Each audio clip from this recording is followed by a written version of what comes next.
So we start with the news that Oliver Dowden has resigned as chairman of the Conservative Party after it suffered 2 by-election defeats, saying in a letter to the Prime Minister that somebody must take responsibility.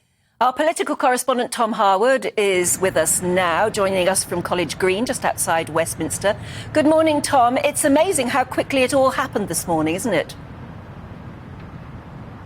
It certainly is. It almost feels like this may have been premeditated, that Oliver Dowden may have been planning this for some time, given expectations. And let's not forget the Conservatives weren't all that hopeful of holding both of these seats. They were a little bit more hopeful, speaking to many senior Conservatives this week. They were a little bit more hopeful in Tiverton than they were in Wakefield. And yet it turned out that Tiverton was an even worse result for the Conservative Party than the Wakefield result. A really tricky set of elections there for the Conservatives, and I suppose we are now on resignation watch. Will further ministers, be they cabinet or more junior, be following Oliver Dowden out the door? That's the question that hangs heavy over Westminster today. However, it may not be all that exciting down here. It remains to be seen, of course. The Prime Minister himself away in Rwanda, members of Parliament mostly back in their constituencies. Could it be that the drama begins next week